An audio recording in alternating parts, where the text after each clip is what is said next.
Welcome back to the Transform Your Mind to Transform Your Life, the podcast. You're listening to Author's Corner, where we highlight and showcase our local authors. Today, I am speaking to Ken Rohlf, author of Christmas Sun. And Ken and I are going to be talking on the topic 5 ways to ease the pain of going through your first holiday season after the loss of a loved one. As we're coming up to the holidays, it's usually the most difficult times for whether it's a loss by death or maybe, newly divorced couples or something. But yeah, the holidays are one of those times where it brings those emotions to the forefront. So, Ken has got a really nice book that he's written, and it's to help children as well as adults try to get through the loss. So welcome, Ken. Thank you, Myrna. Thank you for having me. You're very welcome. All right, so let me give you a brief introduction. The loss of his wife after a battle with pancreatic cancer, combined with the arrival of Ken's first grandchild. And this inspired Ken to write Christmas Sun. Relying upon his personal experience with grief and loss, Ken wrote Christmas Sun to promote his mission of keeping the memory of a loved one alive. Written as a children's book, but meaningful for the whole family, Christmas Sun serves as a guide to explaining the loss of someone that has passed, while offering a beautiful tradition to ensure their memory lives on. Amazing. So, Ken, a little bit of your story. How long ago did your wife pass, and how did you deal with the first Christmas without her? It has been a little, it will be 6 years that she will have passed. She passed away actually on Christmas Day.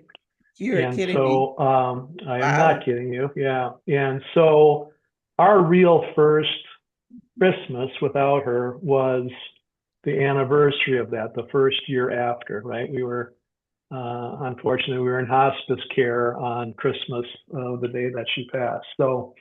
Um, you know, I guess we can kind of get into the five things a little bit on, what did we do? I think, first and foremost, let me just say that I'm not a healthcare professional, nor am I a grief counselor. What what I'm going to present your audience is kind of research that I've done and experts in the field, as well as my own personal experience. And so, just want to make sure we're clear on that. But what we did, we got our family together and we had a meeting on what we wanted that first Christmas to look like. In our particular case, we have kind of a larger family. We rotate who hosts Christmas, between me and my two sisters. It was happened to be our year to host, and as a family, we decided that we would go forward with that. And so we went forward in our situation, doing what we always have done. Um, and let me amplify on that a little bit. Since then, we have changed things up, and so we now, due to my wife actually passing on Christmas Day, we get together as our nuclear family, our small family, my kids and whatnot.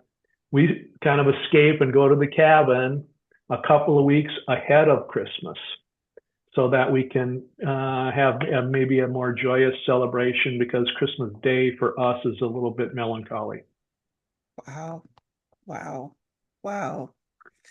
Wow. I can't even finish with the wows because, yeah, my goodness.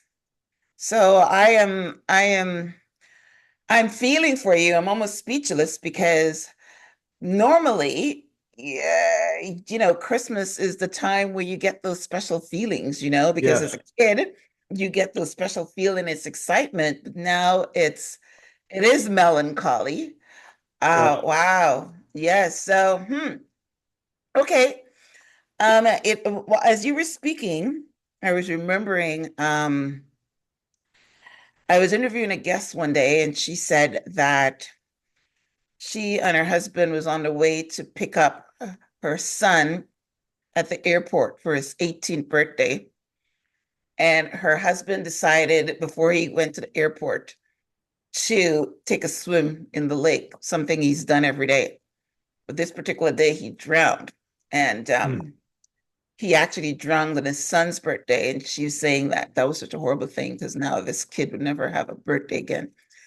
So yeah, it's you know, we can't plan these things, but our heart yes, goes out to you, and well, you thank have you. turned something negative into something positive with your book, and you call it Christmas Sun.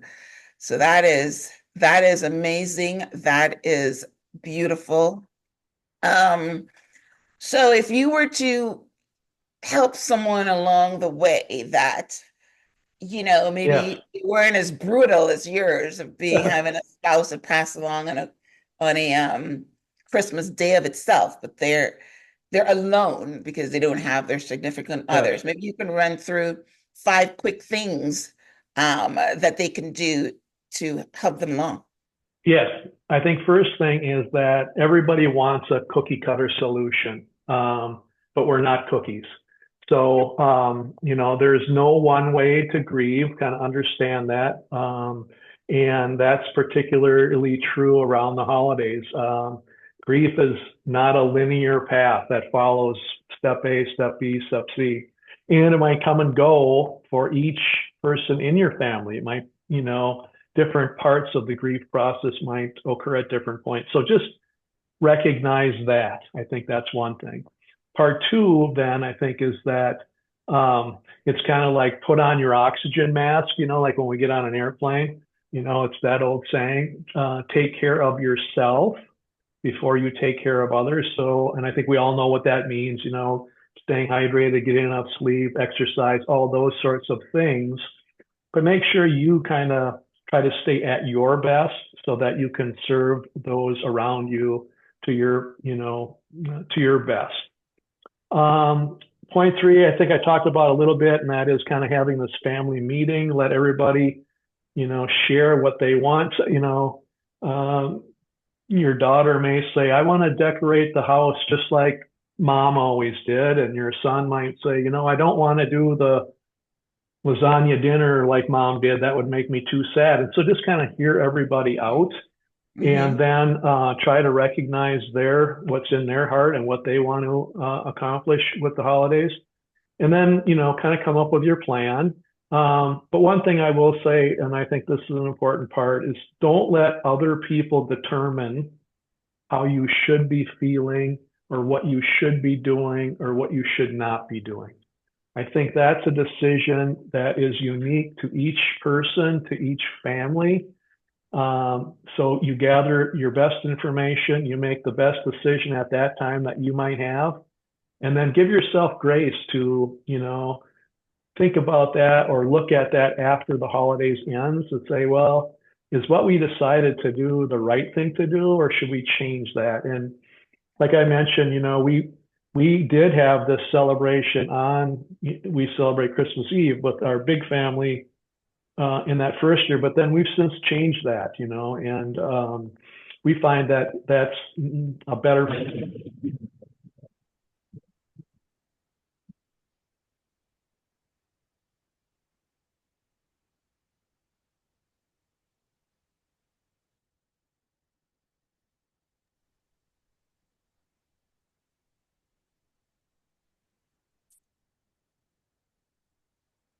And lastly, I think, it's important, and maybe it plays into the book a little bit, and that is to find ways to remember and honor your special person. And I think that the book, which I'm sure we'll get into, um, serves as a prompt for you to do that. So I think it's important that we continue to tell story about people we've lost and whatnot. I heard a great quote, and it really hit me, and that is that we all die twice. We die once when our physical body stops working. And we die the second time when our name is mentioned for the last time. Oh, wow. And I think that's what the book is designed for, and that is to help us not forget about people that we've lost. Wow. That's beautiful.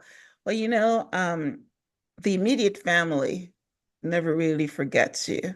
Like you always remember your wife and the kids will always remember their mom. Yes. But yeah, when they're talking about, leaving a legacy, maybe they're talking about that's why they said, it's really interesting that you should say that. But I was listening to something the other day and they said that when you right, yeah, actually it was a conference on the weekend and the guy was talking about how his father died and he said, everything when his father died, everything that he had was still in the room, right? You can't take any of it with you. But he said, you know what you can do? You can leave the memories and the legacy. He remembers playing golf with his dad. He remembers all the things that his dad, taught him. His dad couldn't take anything, the physical things with him, but he can leave. But yeah, so that's a beautiful thing that you said, how do you remember? So it's great that you were inspired to write a book for as a children's book, maybe to help your kids, remember their grandma. So maybe we can talk about that now. How is it, how can people keep the memory of loved ones alive and tell the kids about grandma or grandpa?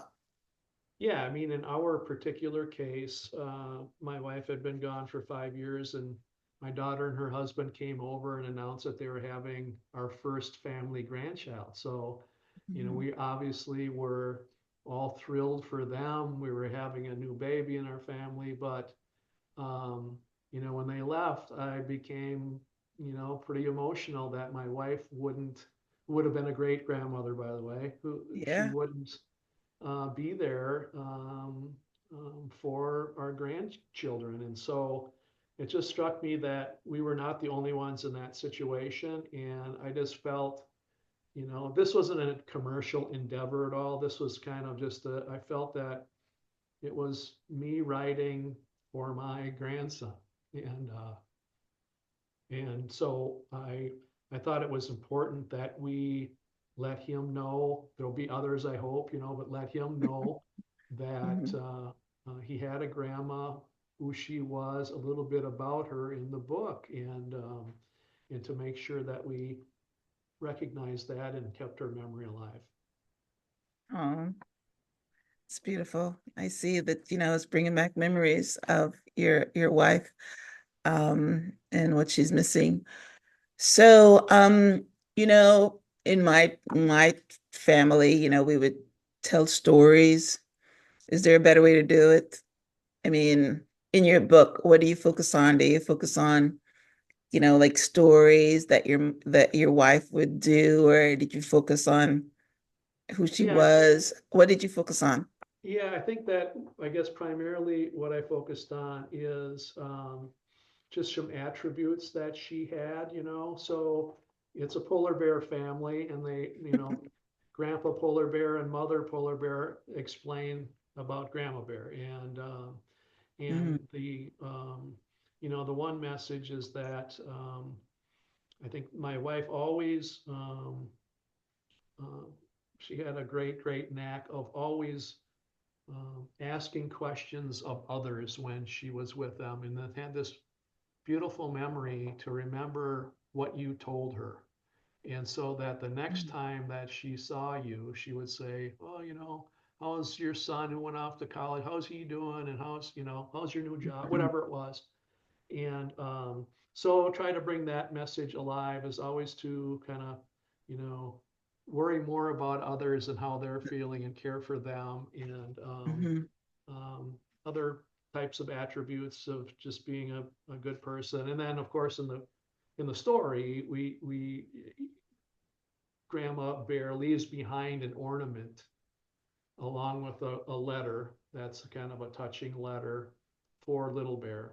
And so the mother bear reads the story or the letter that grandma left behind. And at the end, grandma asked her to place the ornament on the tree as they decorate for Christmas Oh, and in her memory. So that's uh, that's where the story goes. And yeah, it's been well received. I'm very honored and thrilled to um, help anyone who I can that goes through this and reading it. I think it applies for not just children, but all of us. We all experience, I have that experience, unfortunately.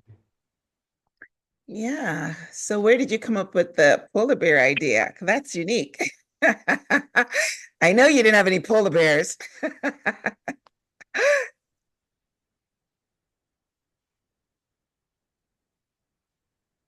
Okay, sorry. Yeah, well, I mean, I knew it had to be, you know, I wanted it to be something that was not just, human beings talking to children. And so you think in terms of visuals and things that they would enjoy. And that's kind of how I arrived at polar bears. They're cute and fluffy and lovable. Yeah, yeah, it's true. It's very good. You're right. It would definitely get their attention. I like that. So it sounds like in the story you had Grandma Bear die to kind of let the kids understand that about debt. Is that why you introduced that? Yeah, so it kind of starts off that grandpa is coming over for Christmas Eve, and him and the little bear do a bunch of fun stuff, and then little bear gets cold, and he says, "Well, let's go in and bake some cookies." And then Grandpa Bear says, "Oh, only one problem. I don't know how to bake cookies. We could really use your grandma's help right now." And little bear said, "Grandma? What? Who is grandma?" And then he begins to Oh, tell the story of who grandma is, oh, that's and beautiful. yeah, That's yeah, why it's been well received. That is yeah, very creative. And that is perfect too. Because yeah, when you're in the kitchen cooking, usually it's grandma that or mom, same here. right. That's beautiful because the cooking is where you normally miss the grandma or Yes, the mom. absolutely, absolutely. Yeah, I That's mean, great. so yeah, that's the story, and then the mother comes into the kitchen as well, and then kind of says, "What are you guys talking about?" And then you know, the little bear says, "Well, Grandpa just told me about Grandma. Did you know her?" And she goes, "Of course I knew her. She was my mother." And then they kind of carry through the story and Is that talk is about that. beautiful. That Yeah, is beautiful. thank you. I can see why I can actually see this taken on and people kind of adopting this same kind of format to tell to tell their grandkids about grandma and grandpa because a lot of them don't know grandma or grandpa, Right. you know? They don't Yeah. have that experience. So that is beautiful. Okay. Thank you so much. Thank you. Yeah, that is actually beautiful. So why did you decided to write the book? What was the inspiration? All right, you wanted to, I Share shouldn't the talk for story. you. So what made you, I know that your grandson was going to be born and you recognized that your wife was not going to be there, but what was the bridge between that thought and creating the book? Well, I love to write. Okay. My day job is I'm an attorney by trade, and so I've written a lot in my job, and so and